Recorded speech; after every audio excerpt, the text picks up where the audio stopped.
행복한 교회에 승리하는 성도 여러분, 남가주 은혜롭게 교회에 오신 것을 진심으로 환영합니다. 오늘은 10월 2일 금요일 아침입니다. 한국은 아직 한가위 연휴가 끝나지 않았습니다. 그래서인지 저에게도 한가위라고 한국에 계신 분들이 여러분이 저에게 연락을 하시고 안부 인사를 물어주셨습니다. 참 감사한 일이죠. 그리고 또 그렇게 오고 가는 그런 마음 속에서 또 그 한국이 참 그립고 또 그 사람들이 그립고 한국에 있는 가족, 친지들이 참 그리운 시간들인 것 같습니다. 그런데 우리가 이렇게 한국도 그리워할 수 있고 또 가족들을 그리워할 수도 있지만 더 우리가 그리워해야 되고 더 우리가 사모해야 되는 것이 있습니다. 그게 바로 하나님의 말씀입니다. 이 시간에 우리가 또 이 아침에 하나님의 말씀을 나눌 때 우리가 간절히 사모함으로 또 그리움 하나님의 그 말씀을 그리워하는 마음으로 사랑하는 마음으로 함께 은혜를 나누었으면 좋겠습니다. 이 시간 우리 함께 찬양. 오늘 본문 말씀은 베드로후서 3장 9절에서부터 10절까지의 말씀입니다. 딱 두 절인데요. 베드로후서 3장 9절과 10절 말씀. 다 같이 우리 성경책을 갖고 오셔서 우리 성경책을 펴고 또 한 목소리로 읽도록 하겠습니다. 같이 읽겠습니다. 주의 약속은 어떤 이들이 더디다고 생각하는 것 같이 더딘 것이 아니라 오직 주께서는 너희를 대하여 오래 참으사 아무도 멸망하지 아니하고 다 회개하기에 이르기를 원하시느니라. 그러나 주의 날이 도둑같이 오리니 그날에는 하늘이 큰 소리로 떠나가고 물질이 뜨거운 불에 풀어지고 땅과 그 중에 있는 모든 일이 드러나리로다. 아멘. 저는 개인적으로 참을성이 많이 없습니다. 어렸을 때 피아노를 배우러 다녔었고 또 주산도 배우러 다녔었고 여러 가지 태권도도 배웠었고요. 그런 여러 가지 학원들을 다녔는데 한 달 이상 다녀본 경험은 별로 없는 것 같습니다. 흥미로운 일에 저는 쉽게 관심을 갖지만 또 그만큼 금방 그 관심을 잃어버렸습니다. 그래서 저에게 인내하는 것만큼 어렵고 힘든 일이 없었던 것 같습니다. 그런데 성경을 보니까 하나님께서 많이 하시는 말씀 중에 하나가 바로 인내란 말입니다. 오죽하면 성령의 열매 중에서 오래 참음이 나오겠습니까? 거기에만 나오는 것이 아닙니다. 야고보서 1장에서 인내를 온전히 이루라고 말씀하고 있고 골로새서 3장에서는 너희는 하나님이 택하사 거룩하고 사랑받는 자처럼 긍휼과 자비와 겸손과 온유와 오래 참음을 옷 입으라 라고 말씀을 하고 있습니다. 이렇듯 우리의 신앙생활에서 인내함은 매우 중요한 덕목 중에 하나입니다.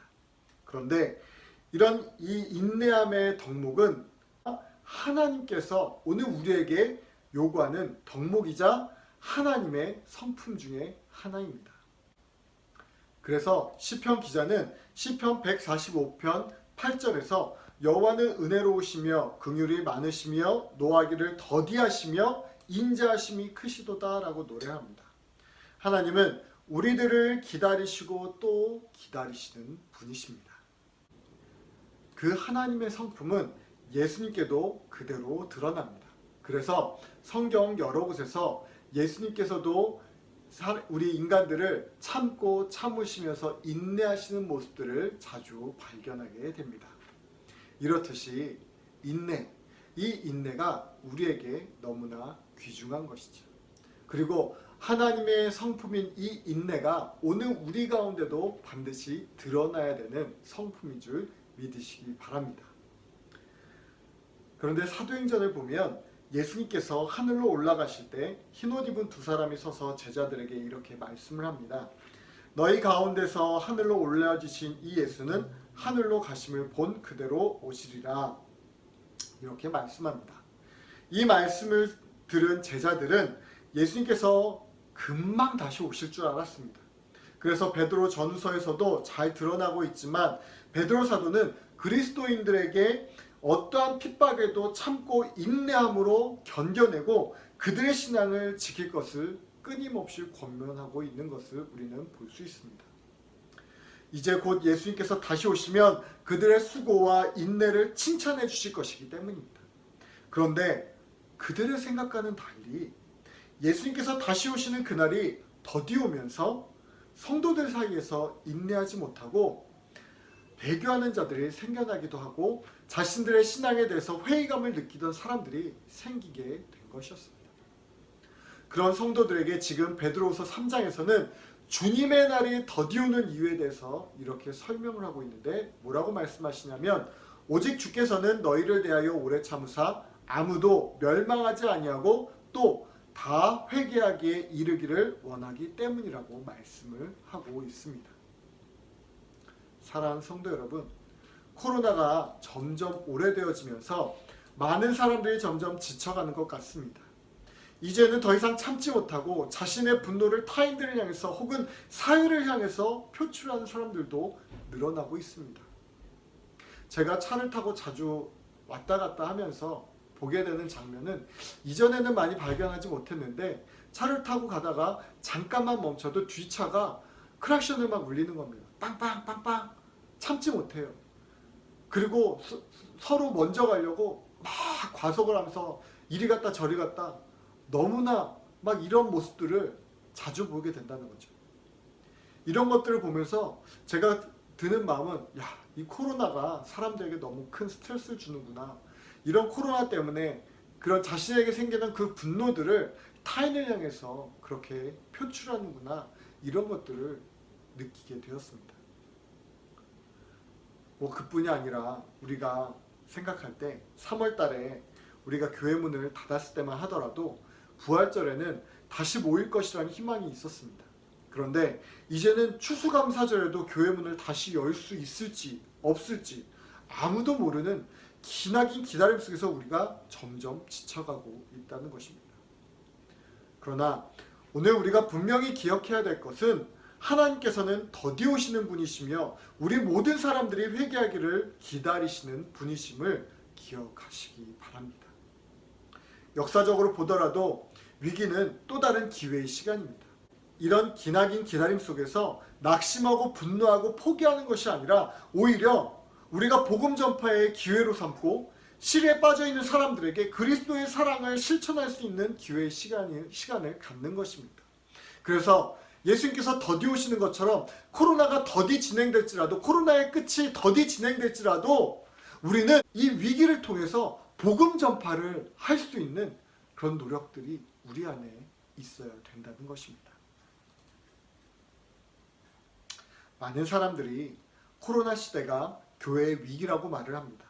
그러나 저는 반대로 교회가 다시 부흥할 수 있는 절호의 찬스라고 생각을 합니다. 우리가 대변 예배를 드린다면 우리가 이렇게 드리는 이 말씀들이 우리가 듣는 이 말씀들이 가까운 이 한 자리에 모이는 그 사람들 소수 몇몇 사람들에게만 이 말씀 그리고 이 복음들이 전파되어질 수 있겠지만 우리가 온라인을 통해서 이렇게 유튜브를 통해서 방송하고 또 복음을 끊임없이 전하다 보면 그 영상을 통해서 우리가 가지 못하는 곳 우리가 일부러 시간을 내서 가지 않더라도 그 어떤 곳에서도 복음의 씨앗들이 뿌려질 수 있기 때문입니다. 그러므로 사랑하는 성도 여러분, 우리가 할 일은 낙심하고 실망함으로 주저앉아 있는 것이 아니라 부지런히 하나님의 말씀을 전파해야 합니다. 목사인 저는 이렇게 열심히 영상을 통해서 그리스도의 복음을 전할 것입니다.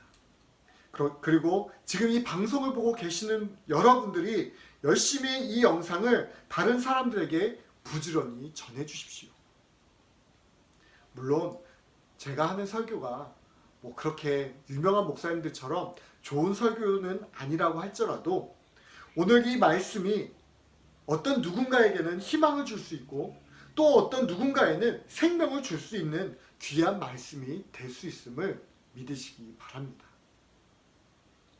주님께서 진정으로 원하시는 것은 모든 사람들을 벌하시는 것이 아니라 모든 사람들이 그리스도의 복음을 듣고 구원받는 것임을 기억하고 맡겨진 복음 전도의 이 사명을 잘 감당할 수 있는 저와 여러분이 될 수 있기를 예수님의 이름으로 축원드립니다. 그리고 또 한 가지 명심할 것은 10절 말씀에서처럼 주의 날이 도둑같이 온다는 것입니다. 그날에 일어날 징조에 대해서 10절 후반절에는 날에는 하늘이 큰 소리로 떠나가고 물질이 뜨거운 불에 풀어지고 땅과 그 중에 있는 모든 일이 드러나리로다라고 말씀하는 것처럼 주님께서 다시 오실 날에는 심판의 날처럼 무서운 일들이 일어날 것입니다. 얼마 전에 저희 집 근처에서 4.7의 지진이 일어났었습니다. 진앙지가 저희 집에서 가까워서였는지 제가 느꼈던 체감상의 강도는 그거보다 좀 더 세게 느껴졌었습니다.